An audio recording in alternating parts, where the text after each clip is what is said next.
Hello बच्चों, good morning. कैसे आप लोग? बढ़िया। स्टूडेंट्स, आज हम एक नया चैप्टर स्टार्ट करने जा रहे हैं। एनसीईआरटी ने इसका नाम दिया है excretory product and there elimination.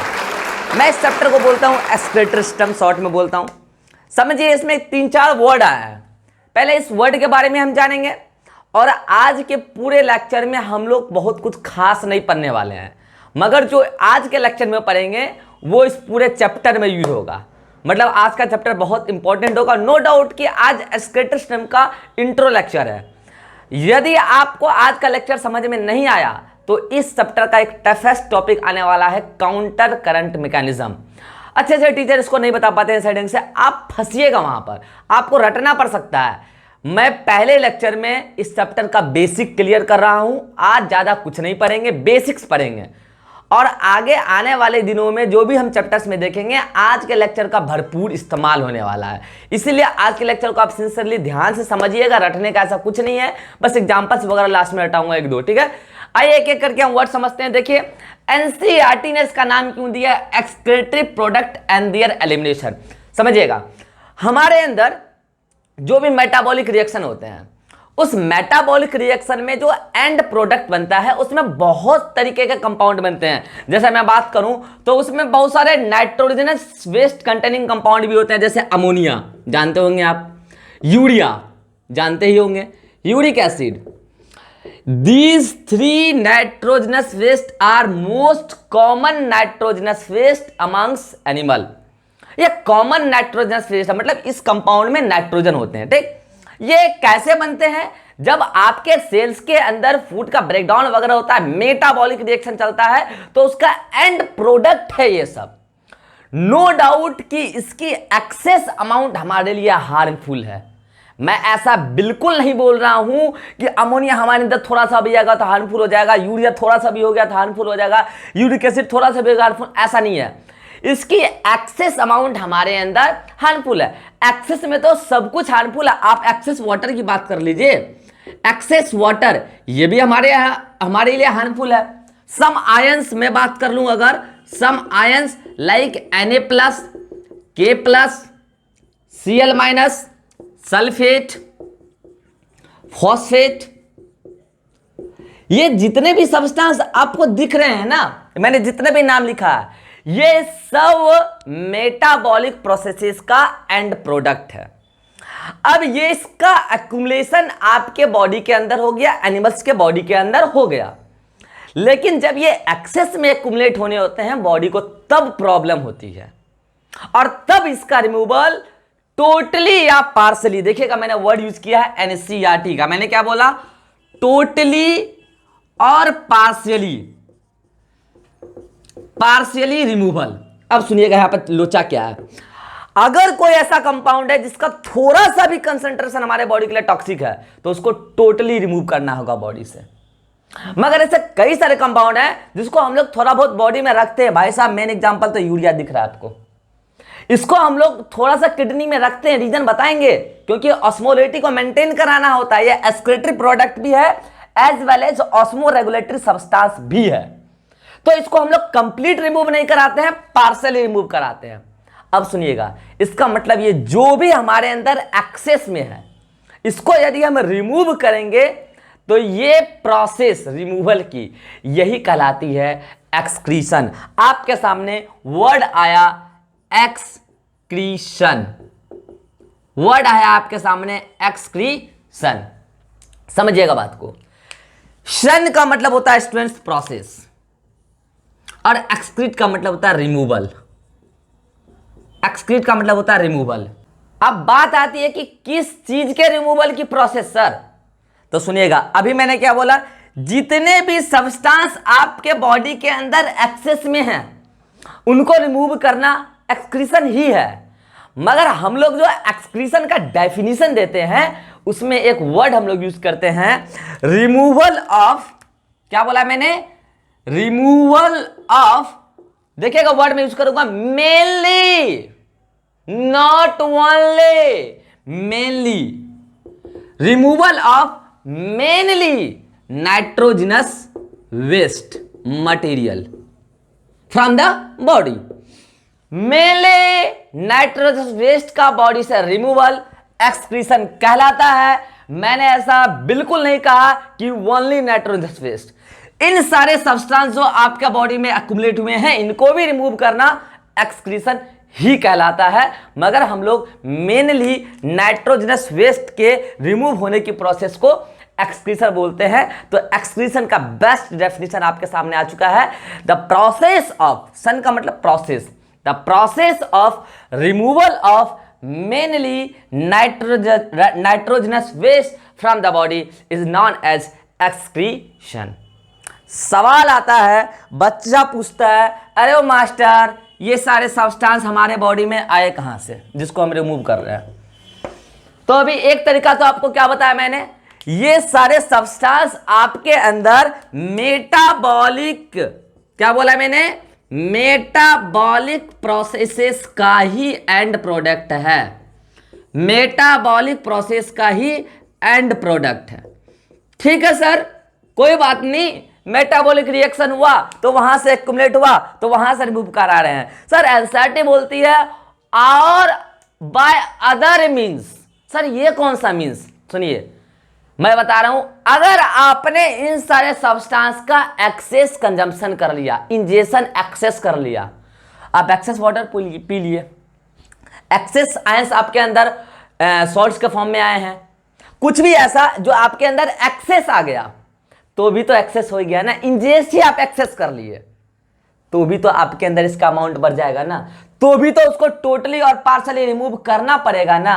Means और by excess ingestion, excess ingestion और कंजम्पशन, ये सारे सब्सटेंस आपके अंदर कैसा है, एक्सेस इंजेशन या फिर मेटाबॉलिक प्रोसेसेस का एंड प्रोडक्ट है। और एनिमल्स के बॉडी के बाहर इस सब्सटेंस को टोटली या पार्शली रिमूव करने की प्रोसेस ही क्या कहलाती है, एक्सक्रीशन। तो ये तो एक्सक्रीशन का डेफिनेशन हुआ, इसको आप जल्दी से नोट कीजिए। फिर हम कुछ छोटी छोटी बातें करते हैं, बेसिक कॉन्सेप्ट है इस चैप्टर का। आज हम सिर्फ बेसिक कॉन्सेप्ट की बहुत सारी बातें करेंगे, इसको आप पहले जल्दी से नोट कीजिए। तो आइए स्टूडेंट एक एक करके हम कुछ बेसिक टर्म समझते हैं। देखिएगा आपके सामने मैं पहला टर्म लेके आ रहा हूं, टर्म है होम्योस्टैसिस। टर्म सुनिएगा, होम्योस्टैसिस। ये वर्ड ही अपने आप में अपना मीनिंग बता रहा है। होम्यो मतलब होता है सेम, सेम, और स्टैसिस का मतलब स्टेट। सेम बोलिए या कांस्टेंट बोलिए, मतलब एक कांस्टेंट स्टेट के बारे में कुछ ये बताना चाह रहा है आपको। चलिए आपको हम बता रहे हैं, मैं एक रिएक्शन के बारे में आपको बता रहा हूं, नाम है उसका मेटाबॉलिज्म। क्या बोला मैंने, नाम क्या है उसका, मेटाबॉलिज्म। क्या होता है मेटाबॉलिज्म, इसका अगर डिटेल्स आपको जानना है तो आप हमारा बायोमोलिक्यूल्स का लेक्चर देखिएगा। शॉर्ट में बताता हूं, सेल्स के अंदर जितने भी केमिकल रिएक्शन होते हैं, बहुत सारे रिएक्शन होते हैं, ए से बी बन रहा है, बी से सी बन रहा है, फिर सी से ए बन जा रहा है, फिर डी, ये जितने भी केमिकल रिएक्शंस हैं उन सब का सम, जोड़ मेटाबॉलिज्म कहलाता है। अब सुनिएगा मैंने क्या बोला, मेटाबॉलिज्म केमिकल रिएक्शंस का सम है, और केमिकल रिएक्शन को चलने के लिए एक परफेक्ट इन्वायरमेंट चाहिए। वो सेल के अंदर का होना चाहिए। यहाँ पर अगर सेल के अंदर मेटाबॉलिज्म चल रहा है, और पता है जब तक मेटाबॉलिज्म चलता है तब तक सेल लिविंग कंसीडर की जाती है। इसलिए मैं बोलता हूं मेटाबॉलिज्म जिंदा को जिंदा बनाए रखता है। जितनी मेटाबॉलिज्म रुक गई सेल के अंदर का, सेल डेड कंसीडर हो जाएगी। अब सुनिएगा, इस मेटाबॉलिज्म को सेल के अंदर चलने के लिए जो भी इंटरनल इन्वायरमेंट है, क्या बोला मैंने, इंटरनल इन्वायरमेंट सेल के अंदर का, ये मेटाबॉलिज्म एक केमिकल रिएक्शन है, उसको चलने के लिए इंटरनल इन्वायरमेंट का एक कांस्टेंट रेंज चाहिए। क्या चाहिए, एक कांस्टेंट रेंज चाहिए। लाइक अगर मैं पीएच की बात करूं तो पीएच हर केमिकल रिएक्शन के लिए कांस्टेंट रेंज होगा कि एक्स से वाई तक पीएच रहेगा तो मेटाबॉलिज्म चल पाएगा, नहीं तो मेटाबॉलिज्म रुक जाएगा। लाइक टेम्परेचर, कि टेम्परेचर ए टू बी होगा तो मेटाबॉलिज्म चल पाएगा, नहीं तो मेटाबॉलिज्म रुक जाएगा। मतलब आप समझ रहे हैं कि ये कांस्टेंट रेंज को मेंटेन करना जरूरी है। अगर ये मेंटेन नहीं रही तो कल को मेटाबॉलिज्म रुक जाएगी और सेल डेड हो जाएगी। इसी कांस्टेंट रेंज को मेंटेन करने की जो मेंटेनेंस की जो प्रोसेस है होम्योस्टेसिस कहलाती है। क्या बोल सकते हैं आप होम्योस्टेसिस के बारे में? Homeostasis is the process of maintenance of या फिर regulation of a constant range. देखिए कैसे वाले बच्चे क्या बोल रहे थे, कांस्टेंट इंटरनल एनवायरनमेंट, गलत वर्ड है। कांस्टेंट इंटरनल एनवायरनमेंट, अरे भाई टेम्परेचर का एक रेंज होता है, ऐसा थोड़ी होता है कि एक्स फिक्स होता है। अब भाई 25 से 30 मान लेते हैं, फ्लक्चुएट कर रहा होगा, इस बीच में जो भी वैल्यू उसमें मेटाबॉलिज्म चलता है वो थोड़ी है 25 में फिक्स है। एक रेंज होता है, रेंज को क्रॉस नहीं करना चाहिए, तब मेटाबॉलिज्म रुक जाएगा। एक कांस्टेंट रेंज को मेंटेन करने की जो एबिलिटी है, जो प्रोसेस है हमारे अंदर, वही क्या है? होम्योस्टेसिस। तो बताइए होम्योस्टेसिस लिविंग ऑर्गेनिज्म के लिए बहुत ज्यादा नेसेसरी है कि नहीं लाइफ के लिए? क्योंकि अगर होम्योस्टेसिस रहता है, मतलब मेंटेनेंस रहता है कांस्टेंट इंटरनल एनवायरनमेंट का, तो मेटाबॉलिज्म चलेगी, और मेटाबॉलिज्म चलेगी तो सेल जिंदा रहेगी। So that homeostasis is very important for living organisms. आइए आपको हम बताते हैं होम्योस्टेसिस का बेस्ट एग्जाम्पल जो इस चैप्टर से रिलेटेड होगा। वैसे होम्योस्टेसिस के कई सारे एग्जाम्पल सकते हैं, हम इकोलॉजी में भी 2 एग्जाम्पल देते हैं, और उसमें जो इकोलॉजी में 2 एग्जाम्पल देखते हैं वो एक एग्जाम्पल यहीं का है। आइए आपको हम बताते हैं कौन सा एग्जाम्पल है होम्योस्टेसिस का। यहाँ पर मान लीजिए ये सेल है, ठीक। सेल के अंदर जो भी 90% फ्लूइड होता है, पता है आपको, उसको हम लोग क्या बोलते हैं? साइटोप्लाज्म। ओके, साइटोप्लाज्म क्या प्रकार का सॉल्यूशन ही तो है, ठीक है। अब बताइए उस सॉल्यूशन में क्या है? सॉल्ट एंड वाटर दोनों है। क्या बोला मैंने? उसमें सॉल्ट भी है और वाटर भी है। अब एक बात बताइए आप, उस सॉल्ट और वाटर का एक स्पेसिफिक कंसंट्रेशन डिसाइड किया गया होगा कि नहीं हर एनिमल्स के अंदर? ऐसा थोड़ी है कि जितना मन पड़े उतना पानी अंदर में भरा है, जितना मन पड़ा उतना नमक भरा है अंदर में, ऐसा थोड़ी है। एक कांस्टेंट रेंज होगा ना जी, उससे विस्कोसिटी भी डिसाइड होगी सेल्स के अंदर की ना, तो बहुत सारे मूवमेंट उससे डिसाइड हो जाएंगे ना। तो सॉल्ट एंड वाटर का, क्या बोला मैंने? सॉल्ट एंड वाटर का जो कंसंट्रेशन है, कैसा कंसंट्रेशन? सॉल्ट एंड वाटर का इंटरनल कंसंट्रेशन, अब वर्ड लगाइए इंटरनल कंसंट्रेशन सेल्स के अंदर का, वो एक कांस्टेंट रेंज में फिक्स है। इसका एक कांस्टेंट रेंज होगा जिस रेंज में मेटाबॉलिक रिएक्शन इस सेल्स की चल सकती है। तो बताइए इस सॉल्ट वाटर कंसंट्रेशन, बॉडी के अंदर की बात हो रही है, इस इंटरनल सॉल्ट वाटर कंसंट्रेशन के कांस्टेंट रेंज को मेंटेन करने की भी प्रॉपर्टी जो होगी होम्योस्टेसिस का एग्जांपल होगी कि नहीं?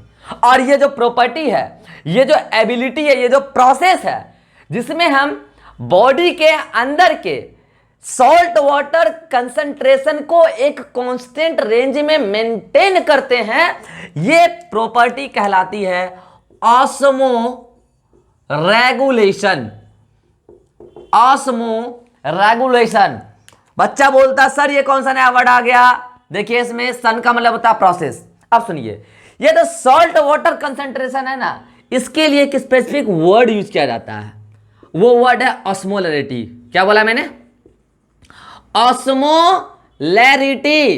ऑस्मोलैरिटी का मतलब ही होता है सॉल्ट वाटर कंसंट्रेशन। ऑस्मो वहां से उठा, ऑस्मोलैरिटी से। रेगुलेशन मतलब रेगुलेट करना, कंट्रोल करना। किस चीज को? सॉल्ट वाटर कंसंट्रेशन को रेगुलेट करना, कंट्रोल करना एक कांस्टेंट रेंज में, उसकी जो प्रोसेस है कहलाती है ऑस्मो रेगुलेशन। तो बताइए इसको रटिएगा क्या? सिंपल डेफिनेशन है, osmoregulation is the process of maintenance of या फिर रेगुलेशन ऑफ या फिर control of internal salt water concentration of animals is known as osmoregulation. अब सुनिए, एनिमल्स के पास ऑस्मो रेगुलेशन की प्रॉपर्टी है या नहीं है? इस बिहाफ पे एनिमल 2 प्रकार का, उसके पास इंटरनल सॉल्ट वाटर कंसंट्रेशन को एक कांस्टेंट रेंज में मेंटेन करने की एबिलिटी है या नहीं है। इस बेसिस पे एनिमल्स 2 प्रकार का, मींस ऑस्मो रेगुलेशन प्रॉपर्टी के बेसिस पर एनिमल्स 2 प्रकार का। वन इज ऑस्मो रेगुलेटर, पहला क्या बोला मैंने, osmo regulator, and second one is osmo कन्फर्मर। Osmo कन्फर्मर, सुनिएगा, ऑस्मो रेगुलेटर नाम से पता चल रहा, अच्छा सर ये रेगुलेट कर पाती होगी सॉल्ट वाटर कंसंट्रेशन, और ये अगर रेगुलेट कर पाती है तो ये उसके अपोजिट है, ये रेगुलेट नहीं कर पाती है।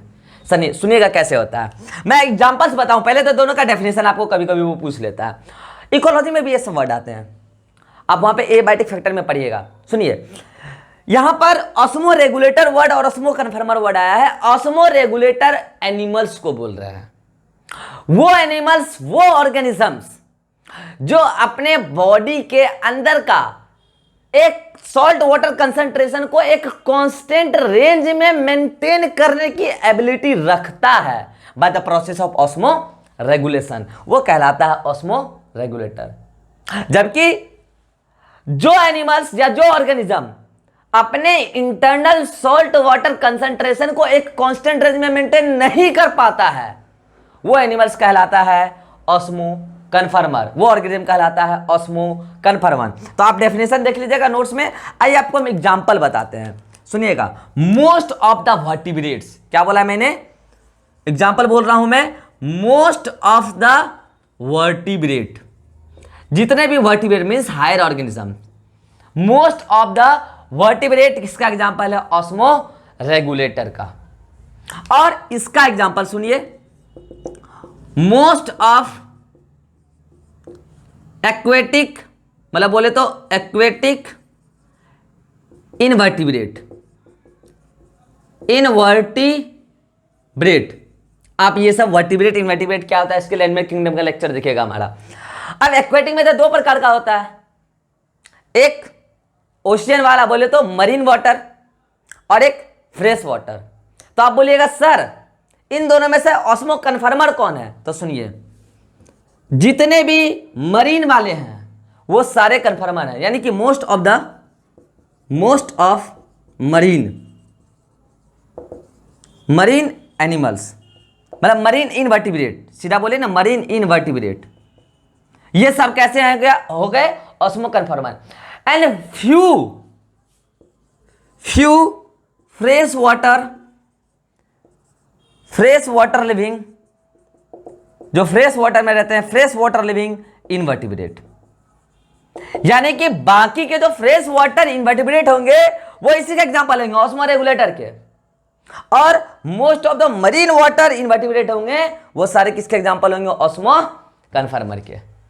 और वर्टिब्रेट तो मोस्टली इसी में आ गया, कुछ एक एक्सेप्शन है वर्टिब्रेट का जो ऑस्मो कन्फर्मर है, जिनके पास ये एबिलिटी नहीं है कि वो सॉल्ट वाटर कंसंट्रेशन को रेगुलेट कर पाए। अब इतना बताने के बाद मेरा आपसे एक सवाल है, अगर आपको इसका जवाब आता है तो आप आंसर नीचे कमेंट में दीजिए, मैं आपके आंसर का जरूर रिप्लाई करूंगा।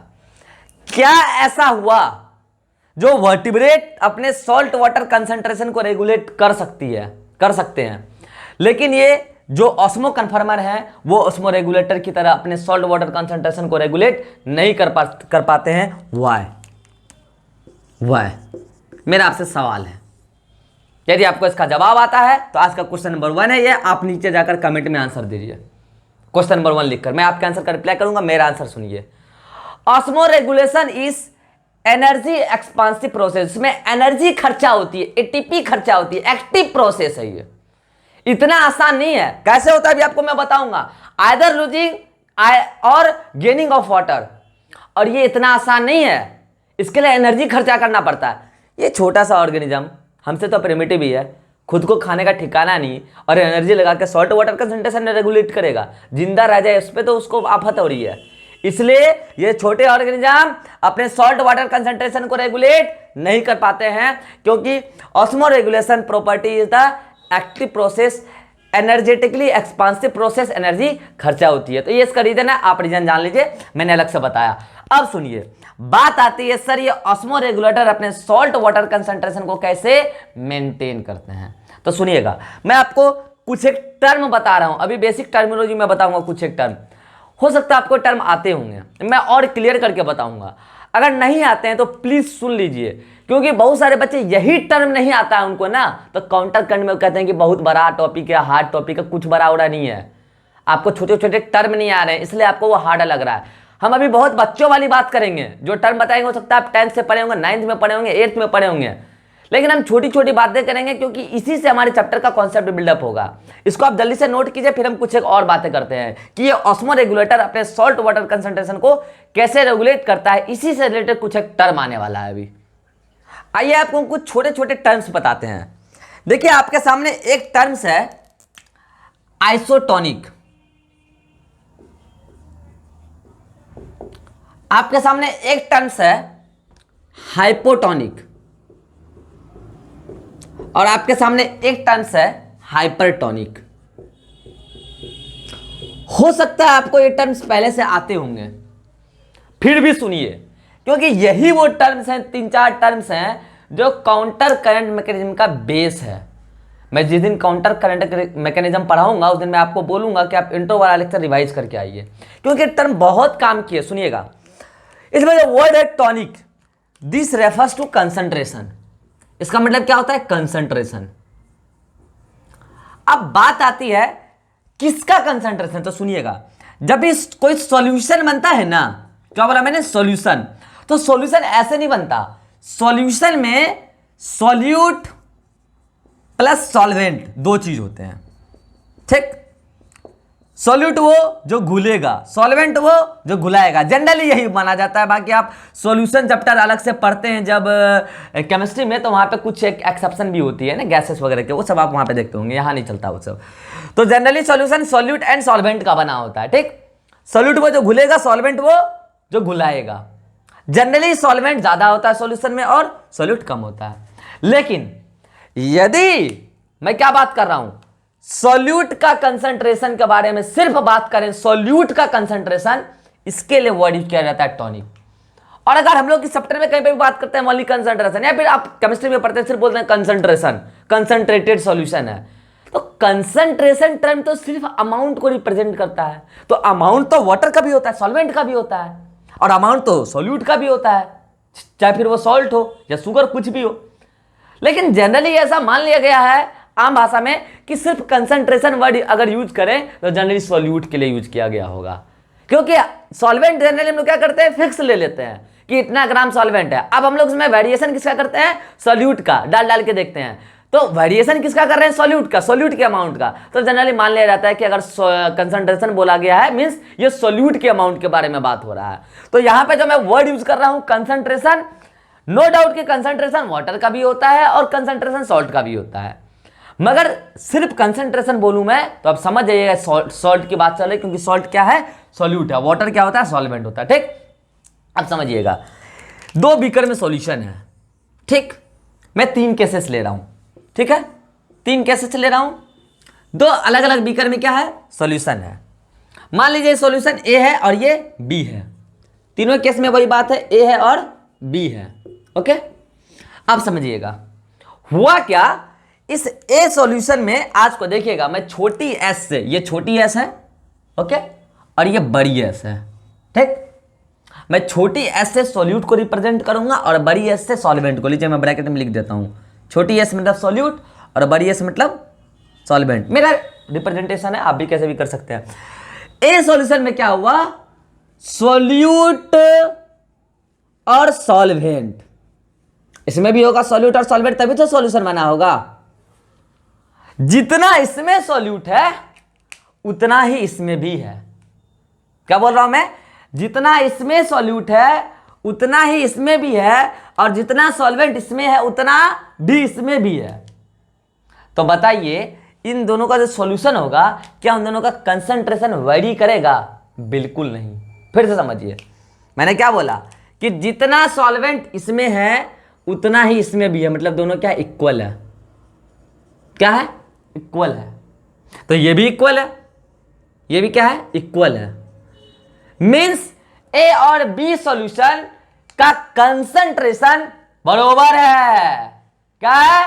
बराबर है। ऐसा सॉल्यूशन आइसोटोनिक कहलाता है। मींस ये सॉल्यूशन ए और बी एक दूसरे में आपस में आइसोटोनिक होंगे, एक दूसरे में आपस में आइसोटोनिक होंगे। देखिए ये सब वर्ड जो होता है ना, आइसो, हाइपो, हाइपर, ये सब कंपैरेटिव वर्ड है। आप किसी से कंपैरिजन कीजिएगा तभी आप ये वर्ड यूज कर सकते हैं, अदरवाइज आप ये वर्ड यूज नहीं कर सकते हैं। जैसे कि आप देखिए आइसोटोनिक, आइसोटोनिक में मैंने क्या बोला कि दोनों का कंसंट्रेशन बराबर है, तो आपने वर्ड यूज किया आइसोटोनिक। मतलब आइसो का मतलब क्या होता है? सेम। आइसो का मतलब सेम, बराबर, बराबर सेम है दोनों का अमाउंट, कंसंट्रेशन सेम है। आइए अगला, इस बार क्या हुआ, ए सॉल्यूशन में भी सॉल्यूट होगा, सॉल्वेंट भी होगा, इसमें भी सॉल्यूट होगा और सॉल्वेंट भी होगा। इस बार क्या हुआ कि ए सॉल्यूशन में सॉल्यूट ज्यादा है। ओके, तो ऑब्वियस सी बात है अगर सॉल्यूट ज्यादा है तो सॉल्वेंट कम होगा। हो सकता है ना ऐसा, क्यों नहीं हो सकता? और अगर इसमें सॉल्यूट ज्यादा है तो इसके कंपैरिजन में इसमें सॉल्यूट कम है, तो फिर सॉल्वेंट ज्यादा होगा। बताइए मैंने क्या बोला? अगर सिर्फ टॉनिक वर्ड यूज किया गया तो आप क्या समझिएगा? टॉनिक वर्ड का सिर्फ मतलब क्या होता है? सिर्फ अगर टॉनिक वर्ड यूज किया गया तो कंसंट्रेशन, और ये कंसंट्रेशन का मतलब सिर्फ कंसंट्रेशन मतलब सॉल्यूट कंसंट्रेशन। नो डाउट की वेरिएशन दोनों के अमाउंट में, यहां पर सॉल्यूट और सॉल्वेंट दोनों के अमाउंट में वेरिएशन है, मगर सिर्फ कंसंट्रेशन बोला गया तो किसके बारे में आपको सोचना है? सॉल्यूट के। चलिए आप बताइए किसमें सॉल्यूट ज्यादा है? ए में सॉल्यूट ज्यादा है और बी में सॉल्यूट कम है। बोल दिया टॉनिक बोल दिया तो आपको सॉल्वेंट नहीं देखना है। हाँ ये आप बता जरूर सकते हैं कि इसमें अगर सॉल्यूट ज्यादा होगा तो सॉल्वेंट ऑब्वियस सी बात है कम होगा, और इसमें अगर सॉल्यूट कम है तो सॉल्वेंट ज्यादा होगा, ये आप बोल सकते हैं आराम से। लेकिन आपको जो वर्ड यूज करना है नॉट सॉल्वेंट के अमाउंट के बेसिस में। क्लियर कट बता रहा हूं, आप कंफ्यूज मत होइएगा, क्योंकि बाद में आप ऐसा डाउट पूछने लगिएगा, इसलिए मैं बता रहा हूं आपको सॉल्यूट पर सोच कर चलना है, ठीक है? तो आपको जो वर्ड यूज करना है, हाइपो का मतलब होता है कम। क्या बोला मैंने? हाइपो का मतलब होता है कम, और हाइपर का मतलब होता है ज्यादा। हाइपर का मतलब ज्यादा। तो बताइए अब आपको यहां पे टर्म यूज करना है हाइपोटोनिक, मींस सॉल्यूट का कंसंट्रेशन कम है। तो बताइए आप किसके लिए टर्म यूज कीजिएगा? ए या बी के लिए? किसमें कम है? बी में। मींस रुकिए, रुक जाइए, मींस यहां पर बी सॉल्यूशन ए के कंपैरिजन में, सुनिएगा, बी सॉल्यूशन ए के कंपैरिजन में हाइपोटोनिक है, कम, सॉल्यूट कम, और ए सॉल्यूशन बी के कंपैरिजन में, पहले मैंने क्या बोला? बी सॉल्यूशन ए के कंपैरिजन में हाइपोटोनिक है। अब बोल रहा हूं ए सॉल्यूशन बी के कंपैरिजन में हाइपरटोनिक है। कंफ्यूज मत होइए कि वो वर्ड वहां यूज किया यहां क्यों कर लिए। हाइपर का मतलब क्या होता है? ज्यादा, इसके पास सॉल्यूट ज्यादा है, टॉनिक मतलब सॉल्यूट कंसंट्रेशन। तो ए बी के कंपैरिजन में हाइपरटोनिक है और बी ए के कंपैरिजन में हाइपोटोनिक है। कब? जब इसमें सॉल्यूट ज्यादा था और इसमें सॉल्यूट कम था। चलिए इसका उल्टा लेते हैं, ये सॉल्यूशन ए और बी है तो इसमें भी सॉल्वेंट होगा और सॉल्यूट होगा और सॉल्वेंट होगा, और इसमें भी सॉल्यूट होगा और सॉल्वेंट होगा। इस बार क्या हुआ कि इसमें सॉल्यूट कम है तो ऑब्वियस सी बात है सॉल्वेंट ज्यादा होगी, और बी में सॉल्यूट ज्यादा है तो ऑब्वियस सी बात है सॉल्वेंट कम होगी। कंफ्यूजन नहीं होना है, आराम आराम से। ए में क्या बोला मैंने? सॉल्यूट कम तो सॉल्वेंट ज्यादा, और बी में सॉल्यूट ज्यादा तो सॉल्वेंट कम। तो बताइए आप ही, यदि ए में सॉल्यूट कम है तो ए बी के कंपैरिजन, कम है, कम कम कम कम के लिए क्या वर्ड यूज करते हैं? हाइपो। तो ए बी के कंपैरिजन में कैसा सॉल्यूशन आज बन गया है? हाइपोटोनिक।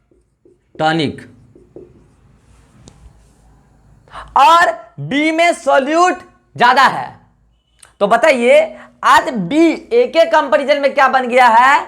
हाइपरटोनिक। हाइपरटोनिक। क्या है सब? सॉल्यूशन है, टॉनिक नहीं है। ये सब टॉनिक पिला रहे हैं क्या आज? ये सब सॉल्यूशन है। क्या है सब? सॉल्यूशन है। तो अभी के पूरी कहानी से आपको क्या शिक्षा मिलती है कि these all three words isotonic, hypotonic and hypertonic are comparative word. आप किसी के बरोबर में तेज हैं तो किसी से कंपैरिजन कीजिएगा तब नहीं कि अपने आप में बहुत तेज है। आप किसी के कंपैरिजन में बहुत तेज हैं, आप किसी के कंपैरिजन में बरोबर तेज हैं, आप किसी के कंपैरिजन में कम तेज हैं। These are comparative word. ठीक है, तो देखिए ये तीन वर्ड से मैंने आपको क्लियर किया कि आइसोटोनिक, हाइपोटोनिक, हाइपरटोनिक क्या होता है। मैंने तीन अलग अलग केसेस लिए। देखिए पहले केस में ए और बी बरोबर मात्रा में सोल्यूट सॉल्वेंट रख रहे थे तो दोनों एक दूसरे के लिए आइसोटोनिक कहलाए। ए भी बी के लिए आइसोटोनिक और बी भी ए के लिए आइसोटोनिक। मैंने दोनों को कंबाइन करके लिखा। लेकिन अगले केस में क्या हो गया कि इसमें सॉल्यूट ज्यादा, तो सॉल्यूट ज्यादा तो ए बन गया हाइपरटोनिक और बी में सॉल्यूट कम तो बी बन गया हाइपरटोनिक। ए इस बार क्या हुआ, इसमें सॉल्यूट कम तो हाइपोटोनिक और बी में सॉल्यूट ज्यादा तो हाइपरटोनिक। बच्चा बोलता है मास्टर क्या दो अलग अलग सॉल्यूशन को कंपैरिजन कर सकते हैं? मैंने ऐसा कब बोला? अलग अलग टाइम में भी कंपैरिजन कर सकते हैं। बोले को नया बात कर रहे हो, आ जाओ इधर, इधर देखो। अब मैं अलग अलग टाइम में तुमको कंपैरिजन करके बता देता हूं। चलो यह बीकर है, सॉल्यूशन भरा है इसमें, वो नहीं जो तुम सोच रहे हो, इसमें सॉल्यूशन भरा है। ठीक, चलो ए सॉल्यूशन है। Okay, t equals to x. आज एक्स समय चल रहा है तुम्हारा और आज नतीजा ये है कि इसमें सॉल्यूट और सॉल्वेंट दोनों होगा ना जी। एक्स समय में ये नतीजा है कि सॉल्यूट इसमें ज्यादा है और सॉल्वेंट इसमें कम है। यह बात कब की हो रही है? एक्स टाइम की। कब की बात हो रही है ये? X time. ठीक है, तो बताओ at x time, at t equals to x the a solution is, बताओ सॉल्यूट क्या है? हम अलग अलग कंपैरेटिव वर्ड्स करते हैं। लो अगला टाइम में लिख देता हूं। इसमें अभी भी सॉल्यूट होगा, बाद में भी होगा, बाद में भी सॉल्वेंट होगा। तो जब वाई समय आया तो वाई समय में हमने ये देखा कि इसमें सॉल्यूट कम हो गया और सॉल्वेंट ज्यादा हो गया है। ऑब्वियस सी बात है, या तो इससे सॉल्यूट निकाला गया है या फिर इसमें सॉल्वेंट डाला गया है। समझना ध्यान से, पहले सॉल्यूट इसमें ज्यादा था और सॉल्वेंट कम था। तो अगर इससे सॉल्यूट निकालोगे तो भी इस नतीजे पे पहुंच जाएंगे। सॉल्यूट कम होगा तो ऑब्वियस सी बात है सॉल्वेंट बढ़ जाएगा। या फिर सॉल्वेंट इसमें ऐड करोगे तो ऑब्वियस सी बात है सॉल्वेंट अगर बढ़ेगा तो सॉल्यूट उसके कंपैरिजन में घट जाएगा। या फिर दोनों काम एक साथ भी कर सकते हो, तुम कर सकते हो। तो नतीजा ये हुआ कि इसका जस्ट अपोजिट कंडीशन बनकर तैयार है। कब? At Y, T equals to Y time. कब? T equals to Y. तो आपको अलग अलग समय पर बताना है कि जब टी इक्वल्स टू एक्स था तो ए सॉल्यूशन कैसा था। आपको बताना है ए सॉल्यूशन कैसा था। ठीक, और जब टी इक्वल्स टू वाई आया तो बी ए सॉल्यूशन कैसा हो गया। सॉल्यूशन वही है, मैंने बोला ना इस बार अलग सॉल्यूशन नहीं है, टाइम अलग अलग हो गया है। और ऐसा होता है हमारे बॉडी के अंदर, जनरली तो ऐसा ही होता है। तो ए सॉल्यूशन ही है। एक्स समय पर सॉल्यूट ज्यादा था, सॉल्वेंट कम था। वाई समय पर सॉल्वेंट कम हो गया, सॉल्यूट ज्यादा हो गया। आज का क्वेश्चन नंबर 2 और 3 आप आंसर दीजिए नीचे कमेंट में। आप आंसर दीजिए कि टी इक्वल टू एक्स पर ए सॉल्यूशन कैसा होगा, हाइपर, हाइपो या आइसोटोनिक। वाई के कंपैरिजन में, कंपैरेटिव वर्ड है, अलग अलग समय में। पहले आप बहुत तेज नहीं थे, अब आप बहुत तेज हैं। कंपैरेटिव वर्ड हुआ ना, कंपैरेटिव वर्ड है। मैं बार बार बोल रहा हूं कंपैरेटिव वर्ड है। किसी से तुलना कीजिए, समय के साथ तुलना कीजिए और आपको बताना है टी इक्वल टू वाई पर ए सॉल्यूशन कैसा है as compared with t equal to x. आप आंसर दीजिए, मैं आपके आंसर का रिप्लाई जरूर करूंगा। मेरा आंसर सुनिए, टी इक्वल टू एक्स पे सॉल्यूट क्या, आपको बस वही देखना है, सॉल्यूट क्या था ज्यादा, तो क्या है ये? हाइपरटोनिक। आंसर क्या हो गया क्वेश्चन नंबर 2 का? हाइपरटोनिक। वही टी इक्वल टू वाई पर सॉल्यूट कम हो गया है, सॉल्यूट कम हो गया है तो हाइपरटोनिक। क्वेश्चन नंबर 3 का आंसर क्या हो गया? हाइपोटोनिक। Is that clear? ये बेसिक कॉन्सेप्ट है जो बच्चे को बहुत कंफ्यूजन क्रिएट करता है। अभी मैंने वो नहीं बताया है कि ऑस्मो रेगुलेटर कैसे मेंटेन करते हैं अपने सॉल्ट वाटर कंसंट्रेशन को। आपको इतना बात क्लियर है तो इसको आप जल्दी से नोट कीजिए, फिर आपको हम बताते हैं कि जो ऑर्गेनिज्म होते हैं ऑस्मो रेगुलेटर वो कैसे मेंटेन करते हैं अपने सॉल्ट वाटर कंसंट्रेशन को। इसी बेसिक कॉन्सेप्ट से मैं भी यूज करके बताऊंगा, इसको आप जल्दी से नोट कीजिए। आइए अब हम आपको बताते हैं कि ऑस्मो रेगुलेटर कैसे मेंटेन करते हैं अपने इंटरनल सॉल्ट वाटर कंसंट्रेशन को। ठीक है, मान लीजिए अलग अलग केस बता रहा हूं मैं, 2 केस। ठीक है, ये सेल है किसका, ऑस्मो रेगुलेटर्स का, बॉडी का। ये दूसरा केस उसी का सेल है। ठीक, ये सेल हुआ। ओके, केस 1, केस 2, अलग अलग 2 कंडीशन है। ठीक, सुनिएगा, ये बॉडी है, बॉडी का सेल है, तो अंदर में फ्लूइड होगा ना जी, साइटोप्लाज्म। इसमें भी होगा, बाहर अंदर में साइटोप्लाज्म। तो अंदर में तो क्या है, साइटोप्लाज्म। अंदर में क्या है, साइटोप्लाज्म। अब सुनिएगा, सेल के जस्ट बाहर जो फ्लूइड होती है उसको हम लोग बोलते हैं ईसीएफ। क्या बोलते हैं, ईसीएफ। ये ब्लू वाली दिख रही है आपको, ये क्या है, ईसीएफ, एक्स्ट्रा सेलुलर फ्लूइड, मतलब सेल के बाहर जो फ्लूइड है, ये क्या हो गया, ईसीएफ। इधर भी होगा ना, ECF, extracellular fluid, cell के बाहर जो फ्लूइड है। Okay, both the cytoplasm and extracellular fluid is a type of solution। और आपको पता है कि सॉल्यूशन सॉल्वेंट और सॉल्यूट दोनों का बना होता है। सॉल्वेंट एंड सॉल्यूट का दोनों का बना होता है। सॉल्यूशन, साइटोप्लाज्म भी सॉल्यूशन है, ईसीएफ भी सॉल्यूशन है, तो इसमें भी सॉल्यूट होगा और इसमें भी सॉल्वेंट होगा। इधर भी कुछ वैसा ही होगा, ये सॉल्यूट एंड सॉल्वेंट का बना हुआ साइटोप्लाज्म, यहां ईसीएफ, इसमें भी सॉल्यूट होगा एंड सॉल्वेंट होगा। समझिएगा बात को। आज हुआ क्या है कि इन्वायरमेंट चेंज किया, सेल के बाहर इन्वायरमेंट, अंदर तो इंटरनल है, सेल के बाहर क्या हुआ, ईसीएफ का concentration, osmolarity, salt water concentration change हुआ। कैसे, आप एक्सेस पानी पी लिए तो भी चेंज हो सकता है, आप कम पानी पी रहे हैं तो भी चेंज हो सकता है, आप अधिक नमक खा लिए तो भी चेंज हो सकता है। तो एनवायरनमेंट फ्लक्चुएट करता है आपके अपटेकिंग पर, तो फ्लक्चुएट कौन करेगा, ईसीएफ। तो देखिएगा हम अंदर का कैसे रेगुलेट कर लेते हैं।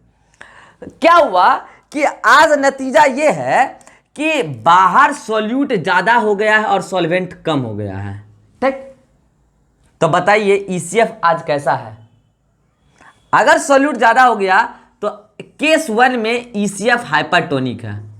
बताइए सही बात है कि नहीं, हाइपरटोनिक मीडियम है बाहर। और इसके जस्ट अपोजिट आपने कभी क्या किया कि पानी कम पिया, सॉरी पानी अधिक पी लिया, तो सॉल्वेंट ज्यादा और सॉल्यूट कम हो गया।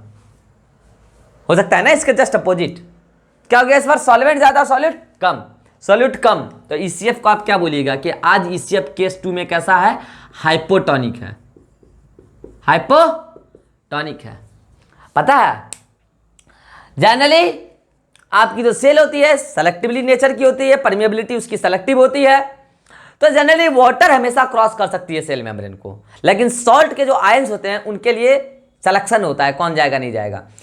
तो हम लोग जो ऑस्मो रेगुलेशन प्रॉपर्टी मेंटेन करते हैं, आइदर बाय लूजिंग और gaining of water, gaining of water, मतलब वाटर का मूवमेंट करा के हम मेंटेन करेंगे। तो सुनिएगा होगा क्या, अगर बाहर सॉल्यूट ज्यादा है तो कंपैरेटिव वर्ड है, किसके कंपैरिजन में ज्यादा है, तो अंदर में सॉल्यूट कम होगा।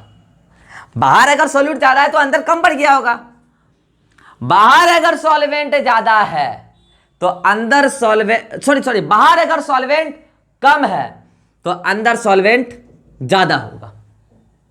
तो बताइए अगर ऐसा है कि ये सेल मेम्ब्रेन, ये सेल की मेम्ब्रेन है, बाउंड्री, सेल मेम्ब्रेन वाटर के लिए परमिएबल है, तो बताइए हर मॉलिक्यूल्स की नेचुरल टेंडेंसी होती है कि वो अपने हाई कंसंट्रेशन से अपने लो कंसंट्रेशन की तरफ मूव करे। तो बताइए यहां पर सॉल्वेंट कहां से कहां चला जाएगा, अंदर से बाहर या बाहर से अंदर। सॉल्वेंट यहां ज्यादा है यहां कम है, अपने आप ये सॉल्वेंट बाहर चले जाएगी, हो जाएगा एक्सो ऑस्मोसिस। एक्सो ऑस्मोसिस नतीजा ये होगा, मतलब लूजिंग ऑफ वाटर, नतीजा ये होगा सेल विल स्वेल या फिर श्रिंक बाहर निकल रहा है ना पानी, सेल विल श्रिंक। हाँ लेकिन देखिए आपके अंदर का सॉल्ट वाटर कंसेंट्रेशन डिफर नहीं किया, हमने दोनों को तब तक मूवमेंट कराया वाटर दोनों मीडियम के बीच में जब तक दोनों आइसोटोनिक नहीं हो गया। क्या बताइए आप एक्सेस ले लिए सोल्यूट, क्या आपके बॉडी के अंदर का सोलिडिटी चेंज हो गया? नहीं, आपके सेल ने बाय लूजिंग ऑफ वाटर उस ऑस्मोलिटी को मेंटेन कर दिया। आपके सेल के अंदर वाटर स्टोर करके रखा जाता है। अगर कल को यही नतीजा इसका अपोजिट हो जाए, क्या हो जाए, बाहर सॉल्यूट कम है और सॉल्वेंट ज्यादा है, हो सकता है ऐसा केस तो क्रिएट हो सकता है। तो अगर बाहर सॉल्यूट कम है तो ऑब्वियस सी बात है किसके कंपैरिजन में, अंदर के कंपैरिजन में, तो अंदर सॉल्यूट ज्यादा होगा। और बाहर यदि सॉल्वेंट ज्यादा है तो किसके कंपैरिजन में, अंदर के कंपैरिजन में, तो अंदर में सॉल्वेंट कम होगा। बाहर सॉल्यूट ज्यादा तो अंदर, सॉरी बाहर सॉल्यूट कम तो अंदर सॉल्यूट ज्यादा, और बाहर सॉल्वेंट ज्यादा तो अंदर सॉल्वेंट कम। समझते चलिएगा, ठीक है। अब बताइए सेल मेम्ब्रेन किसके लिए परमेबल है? वाटर के लिए। और वाटर कहां से कहां जाना चाहती है? High to low. तो इस बार वाटर कहां से कहां? बाहर से अंदर। Endosmosis, endo osmosis. बच्चा बोलता है अरे मास्टर ये नया वर्ड आया ऑस्मोसिस, ये क्या होता है? अरे ऑस्मोसिस का मतलब होता है simply movement of water through cell membrane, इतना ही समझिए, बाकी डिटेल में समझिएगा ट्रांसपोर्ट इन प्लांट्स में डिटेल में। और एक्सो मतलब बाहर, एंडो मतलब अंदर। अगर वाटर बाहर जा रही है तो एक्सोस्मोसिस, वाटर अंदर आ रही है तो एंडोस्मोसिस। बताइए वाटर अंदर आएगी तो सेल श्रिंक करेगी या स्वेल करेगी? नतीजा क्या होगा? Cell will swell, cell swell करेगी, मगर बॉडी के अंदर जो सोल्यूट घटी थी, सॉल्वेंट बढ़ी थी, उसको रेगुलेट कर लिया गया, ऑस्मोलिटी को चेंज नहीं होने दिया गया। इन्वायरमेंट यदि बाहर चेंज हुआ तो ऐसे ऑस्मो रेगुलेटर मेंटेन करता है। इस समय एनर्जी लगता है, ऐसे नहीं होता, या और इससे आयंस भी मूव करते हैं, नो डाउट, इस समय एनर्जी लगता है, इतना आसान नहीं है। इसीलिए ऑस्मो कन्फर्मर ये ऑस्मो रेगुलेशन प्रॉपर्टी शो नहीं कर पाता है। तो अगर आपसे कल को कोई पूछ ले how osmo regulator maintain on internal salt water concentration, तो आप बोलेंगे आइदर लूजिंग और गेनिंग ऑफ वाटर। तो अगर वो आपसे पूछ ले कब लूजिंग ऑफ वाटर, तो आप बोलेंगे if external environment becomes hypertonic then cell will lose water to maintain osmolarity, मतलब सॉल्ट वाटर कंसेंट्रेशन। बोलेगा कब वो गेन करेगा, तो आप बोलेंगे इफ एक्सटर्नल एनवायरनमेंट, बोलते extracellular fluid becomes hypotonic then cell will gain water from the surrounding and then osmolality is maintain. ये ऐसे मेंटेन करते हैं सेल्स अपने ऑस्मोलैरिटी को। तो ये कुछ बेसिक टर्म्स थे। इतने के बाद आपका चैप्टर का एक कॉन्सेप्ट बिल्डअप होता है कि आप इस चैप्टर्स में समझ पाएंगे, क्योंकि इसमें तो हमको वाटर का भी एक्सेस होगा तो उसको भी रिमूव कराना है, कम होगा तो बचाना है। तो अब आप इस चैप्टर्स में यह समझ पाएंगे कि कैसे हमने आयंस को, कैसे हमने वाटर को मूव करा के क्या मेंटेन कराया। तो हमने आज के चैप्टर्स में ज्यादा कुछ नहीं पढ़ा है, मगर जो पढ़ा है बहुत इंपॉर्टेंट है बच्चे। ये एक चैप्टर में नहीं, कई चैप्टर में यूज होता है। मैंने जो अभी कॉन्सेप्ट बताया, सेम कॉन्सेप्ट मैं आपको ट्रांसपोर्ट इन प्लांट्स में भी पढ़ाऊंगा, तो कॉन्सेप्ट सेम है। तो आज के लेक्चर्स में हम ज्यादा कुछ नहीं देखे हैं। अब जो अगला लेक्चर देखना, आज के लेक्चर में एक्सक्रीशन से रिलेटेड तो बस उसका डेफिनेशन देखें। अगले लेक्चर से हम लोग देखने वाले हैं एक्सक्रेटरी ऑर्गन्स के बारे में पहले जानकारी लेंगे, देन एक्सक्रेटरी प्रोडक्ट के बारे में जानकारी लेंगे, एंड देन हम लोग स्टार्ट करेंगे ह्यूमन एक्सक्रेटरी सिस्टम। ठीक है बच्चों, आज का आपने जो भी लेक्चर पढ़ा, नीचे जाइए डिस्क्रिप्शन में आपको लिंक मिला होगा, वहां पर 2 लिंक होंगे जिसमें board work and class notes का आपको पीडीएफ मिल जाएगा, और एक लिंक में आपको मिलेगा एनसीईआरटी का कंटेंट आज जितना पढ़ाया गया है उससे रिलेटेड। वो जाकर आप वहां रीड कीजिए अगर आप चैनल पर पहली बार हैं तो प्लीज़ आप चैनल को सब्सक्राइब कीजिए ताकि हर वीडियो लेक्चर आपके पास पहुंचता रहे। ठीक है बच्चों, मिलते हैं हम लोग नेक्स्ट लेक्चर में। Bye bye, thank you.